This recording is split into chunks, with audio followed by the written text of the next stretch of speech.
Another economic item that you wanted to consider beyond the numbers is your right to sublease, right?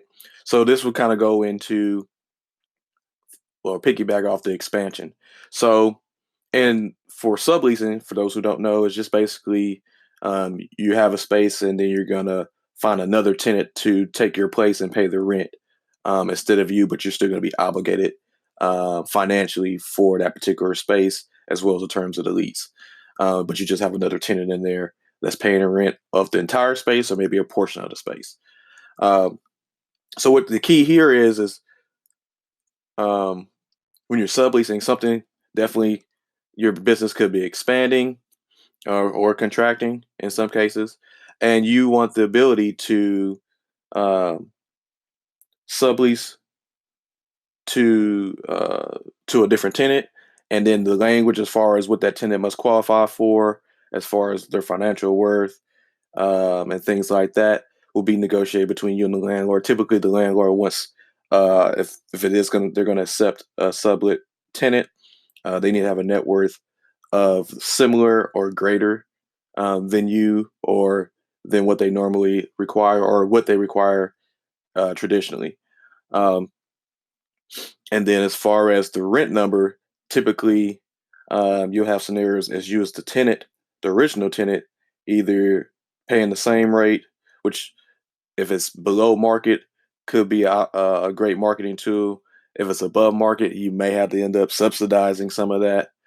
Um, so it just really depends on your current situation, and then probably most importantly, having the right to market to all tenants, because you'll have some instances where the landlord restricts you to only um, marketing to tenants outside the building, or maybe outside a certain radius.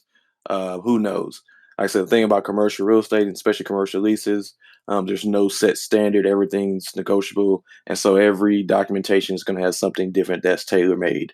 Well, not tailor made, but towards the advantage of the landlord. So whatever they want and want to restrict, that will be in there.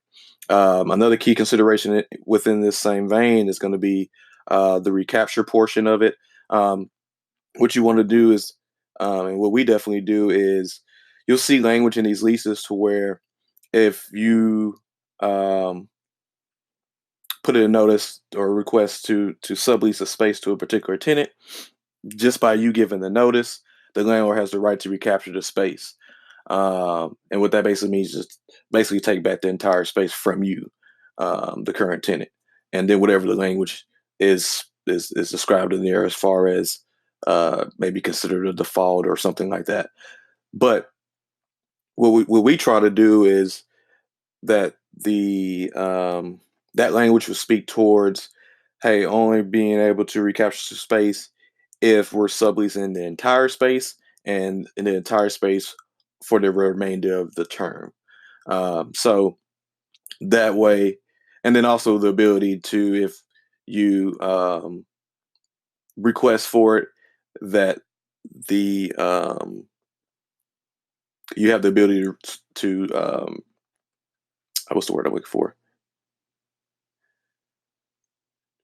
To rescind that request. That's where we're going. That's what I was looking for. Yeah, to rescind the request.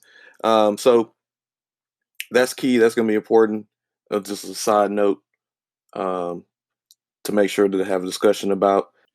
Thank you for tuning in to another episode of the Level Playing Field Procast. You can follow us, or actually follow me, on Twitter at Dominic Green CRE. Search us on LinkedIn and Facebook. Just type in the word ATENANTco. Or you can follow go to my personal profile on LinkedIn at Dominic Green Tenant Rep Advisor. For more information about us, go to our website at www.ATENANTco.com.